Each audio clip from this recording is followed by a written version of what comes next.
few weeks ago I ran my first marathon PB in about 4 years. Ran 3 hours and 20 minutes and 20 seconds. I've been reflecting a lot on my training, things I could have done better, things that went well, and I've got this long-term goal of running a sub 3 hour marathon. It's not going to happen soon, it's going to take months if not years to finally break sub 3, but I've been thinking about the questions I'd want to ask somebody who'd just gone sub 3, and I realised that I've just done a 3:20 marathon, and there's probably a bunch of people out there who are trying to run a 3:20 marathon. So that's what this video is going to be. It's going to be a recap of everything I did in my training, in my build-up, what fitness level I was at, you know, how fast I ran 10k and half marathon races in the build-up, what was my diet like, what was my training like, basically everything that I would want to see from somebody who'd just gone sub 3, but obviously my own experience, what I did to run a 3:20 marathon. So I spent about 5 months training for this race, about 20 weeks of training. And my previous marathon PB was 3:32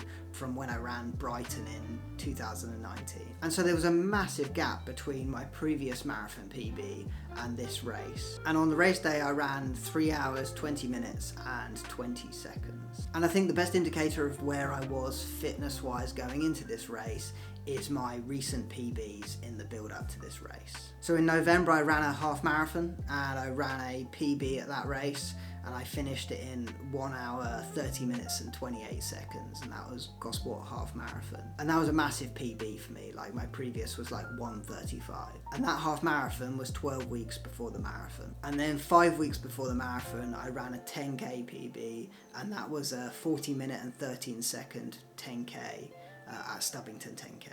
So I was comfortably the best shape I've ever been in going into this marathon. And so from a training perspective, I had a 21-week training block, so quite a long training block going into this marathon. And that was like an intentional choice that I wanted a long build-up where I could build up my fitness over a long period of time. Over that period, I averaged 105 kilometers per week, which was around just over 9 hours of running every week. I should say that my body responds quite well to high volume, much more than it does to the high intensity speed work. I've always found I could do longer distances without finding my body was too stressed. I only had 2 weeks which were lower training volume, and those were due to like injury and illness. But generally I had pretty consistent high volume training for that entire 21-week period. My peak training week, which was about 4 weeks before the marathon, was 143 kilometers and 13 hours of running. And that was a big week for me.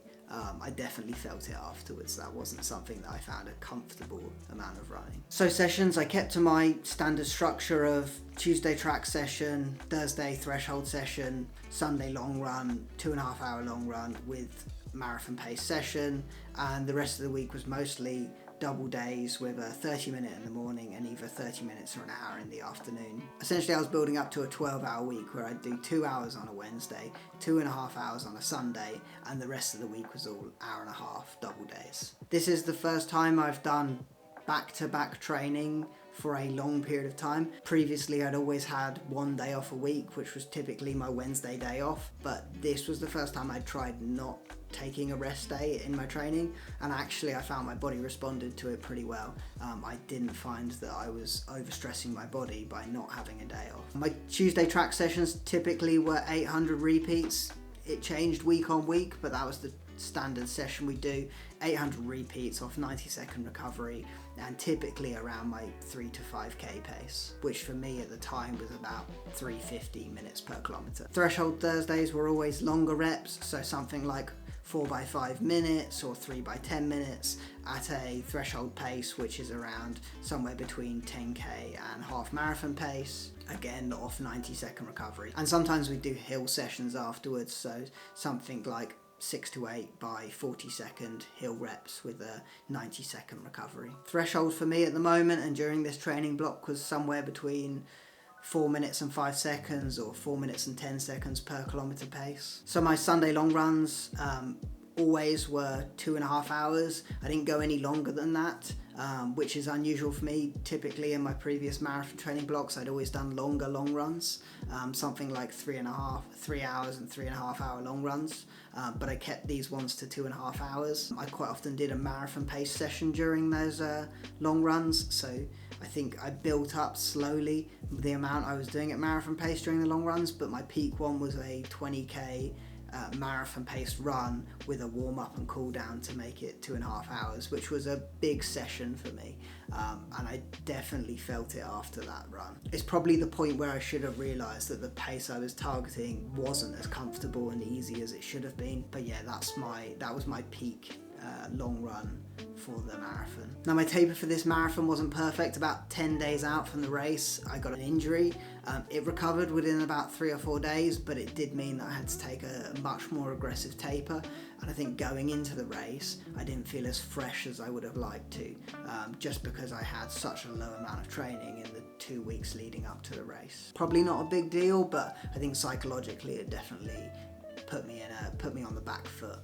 Strength and conditioning, I did way more strength work than I've ever done as part of a training block for this race. I did 60 days, every day I did a bit of strength and conditioning for 60 days, started a minute and finished the last day with 60 minutes. I definitely felt I was a stronger runner going into this race, more so than I ever have before. And so that strength work included pure strength exercises, core exercises, stretching and running dynamics. Now, I would say my weight and diet left something to be desired during this training block. When I previously did my marathon PB in 2019, I was about 65 kilos.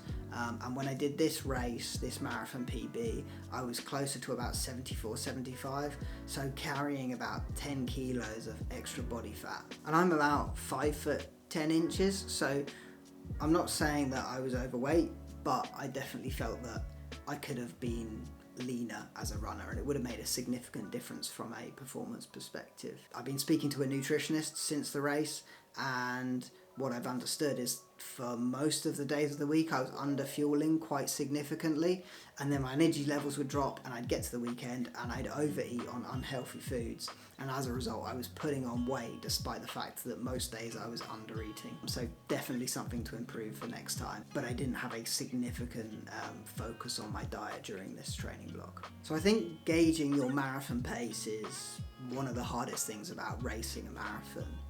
And I relied quite heavily on the marathon pacing calculators because it had been so long since I'd done a marathon PB attempt. Now I think when you look at the running calculators for comparing 5k, 10k and half marathon times, they're almost exactly comparable. If I run a 10k PB, the conversion from a 10k time to a half marathon time on these online running calculators is really, really good. It's almost exactly what you'd expect. And when I took my PBs from the 10k and the half marathon, they kind of pointed me towards running about 3:05, 3:10 marathon. So I made the decision I was going to run a 3:10 marathon pace, so 4 minutes and 30 second kilometer pace. And I felt that this pace was going to be pretty conservative. When I did my final big long run, 20k at that pace felt hard but achievable, and on the day things felt quite different. I think I probably should have realised this a lot earlier than I did,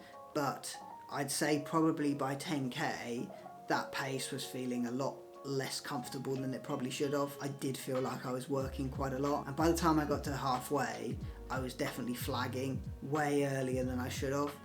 I probably felt how I should have felt at 30k, and as a result the first half I ran 1 hour and 35 minutes, and the second half I slowed down so much that I lost 10 minutes and I ran 1 hour and 45 minutes in the second half. So yeah, pacing didn't go to plan. I averaged 4 minutes and 45 seconds per kilometre for the overall marathon, but obviously much faster in the first half, much slower in the second half. So that's definitely something to work on for next time. But I think the key message here, the key takeaway is take those calculators with a pinch of salt, and if you feel like you're working hard in the first half of the marathon, then you're probably going out too hard. Then again, it's really hard to gauge your marathon fitness and your marathon pace until you actually get to the race, especially if it's your first marathon. Definitely take it with a pinch of salt if it's the first marathon. Go out and run a conservative pace. You know, take 10-15 seconds off what the calculators recommend you run your marathon at, especially if you're not putting in high volume and you're not conditioned to that distance and running at that pace for that distance. And on the day, I think my prep was good. I arrived super early. I'd had a big breakfast. I got there and had time to settle down and get ready for the race. I had a warm up and did drills before I started. I think my nutrition went really well. I had 6 Morton gels, one every 30 minutes, and I was taking cups of water every other lap. So I think my nutrition and race day prep all went perfectly. I don't think I made any mistakes in that regard other than my pacing approach. So yeah, I'm super happy that I got the PB, even if the day didn't go perfectly. But I think there is a lot of room for improvement.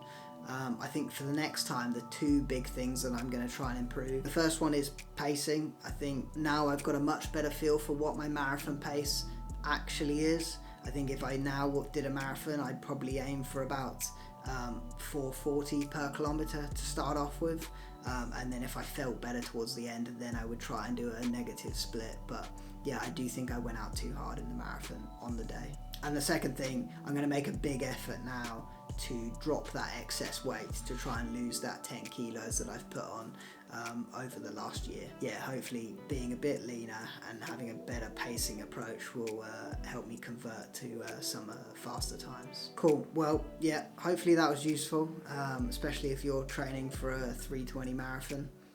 But yeah, cheers for watching. All right.